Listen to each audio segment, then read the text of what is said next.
Born in Dresden, Germany, to a Jewish family on February 8, 1877, Georg Karl Tanzler grew up in Imperial Germany. Tanzler had been moving from country to country where he settled in Australia for a while in preparation to move to the South Seas Islands.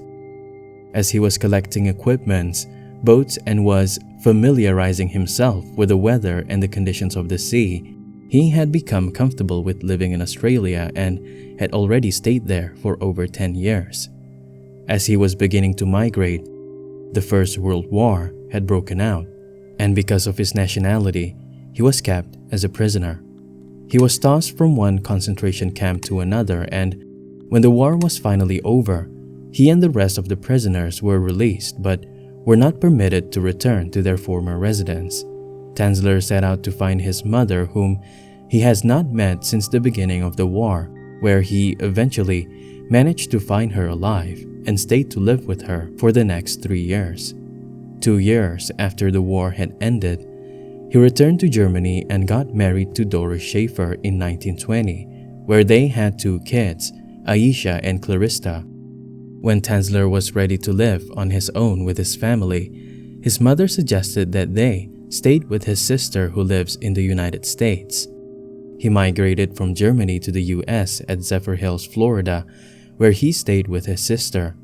His wife and children would later join him, but not long after, he had to leave them again as he took a job as a radiology technician at the US Marine Hospital in Key West, Florida. However, what none of his family knew was that he had a very dark secret. He was never happy with his marriage, and at the young age of 12, he already knew his soulmate.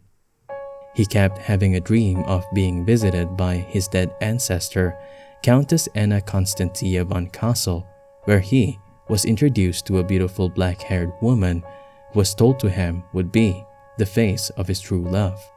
Although he had never met the woman, let alone question if she is even real in the first place, it had left such an impression on him that it made him convinced that she is the woman he's supposed to marry one day. He tried his best to find the woman in his vision for years but failed. The woman in his dreams continued to haunt him even after his marriage and after having 2 kids. He ached and longed to meet the mysterious woman in his dreams, and after 3 long years of working at the US Marine Hospital, his pain had finally ceased. Maria Elena Milagro de Hoyos was brought into the hospital by her mother for an examination, and the moment Tanzler laid his eyes on her, he was immediately love-struck. He was head over heels for her and thought that the beautiful dark-haired Elena was his dream finally coming true. For Tanzler, Elena resembled the woman he met in his dreams so much to the point that he would do anything in order to be with her. However, the reason Elena was brought into the hospital was due to tuberculosis, which at that time is considered to be a fatal disease.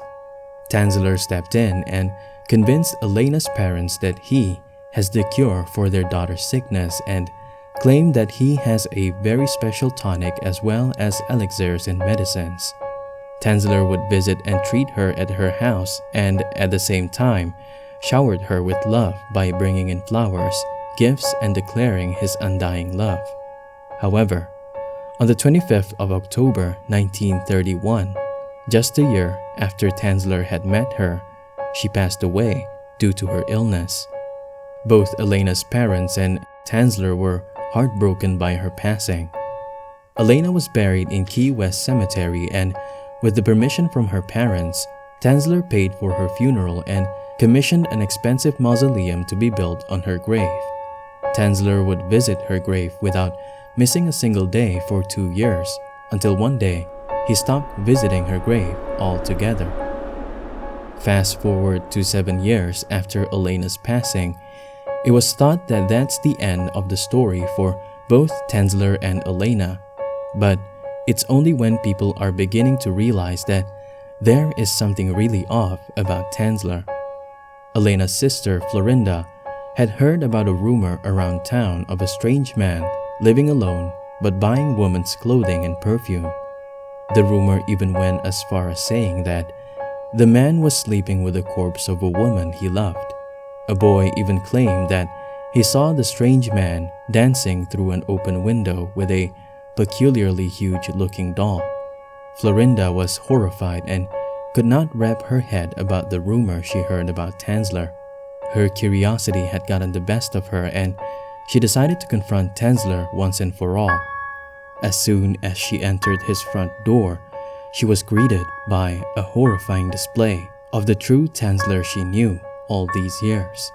Florinda saw him dancing with her sister's severely decomposing corpse, and without hesitation, she ran for her life.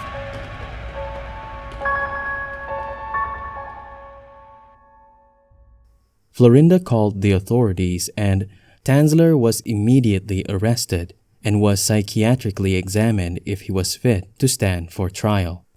He was found to be stable and stand on trial for wantonly and maliciously destroying a grave and removing a body without authorization.